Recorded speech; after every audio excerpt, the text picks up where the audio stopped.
30 ରୁ ହେଲେ ସିମଟା କଣ ଲେଖା ହେଇଛି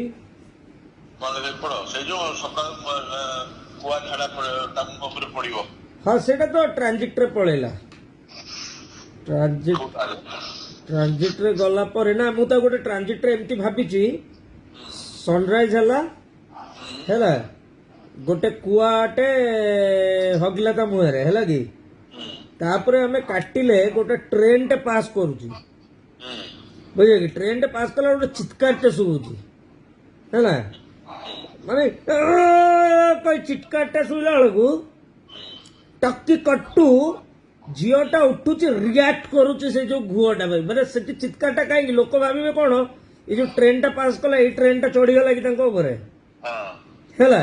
କିନ୍ତୁ କଟୁ ଦେଖିଲା ବେଳକୁ ସିଏ ରିଆକ୍ଟ କରୁଥିବ ସେ ଯୋଉ ଇଏ ଉପରେ ଏଇ ଯୋଉ କୁଆର ସେଇ ଯୋଉ ଘୁଅଟା ପଡିଥିବ ତା ଉପରେ ବୁଝିଲେ କି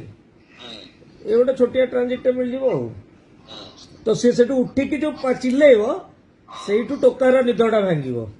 ସେ ଗୋଇଠା ନ ମାରୁ ଗୋଇଠା ମାରିବାଟା ଠିକ ହବନି ସେ ସେଇଠୁ ଗୋଟେ ଚିଲେଇବ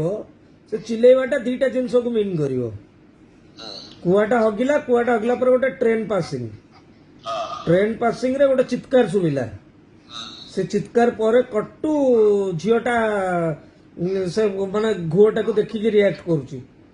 ସେଇ ଚିତ୍କାରରେ ପୁଅ ଉଠୁଛି କଣ ହେଲା ଯାହା ବି ହେଲା କଣ ଲେଖିଥିଲେ ଏଇଟା ଆପଣ ସେଇଟା ଟିକେ ସ୍କ୍ରିନ୍ ପେଟା ଲେଖି ଦିଅନ୍ତୁ ହଁ ସେଇଟା ଟିକେ ଲେଖିଦେବେ ଏ ଡାଇଲଗ କଣ ଥିଲା ଉଠିଲା ପରେ ବବଲିର ମୁହଁ ଉପରେ ପକ୍ଷୀର ଘୋଳ ପଡ଼ିଆରେ ବବଲି ଆଖି ଫିଟାଏ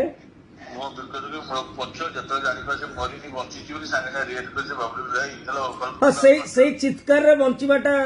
ଏଷ୍ଟାବ୍ଲିଶ ହେଇଯିବ ବୁଝିପାରୁଛନ୍ତି କି ସେଇ ଚିତ୍କାରରେ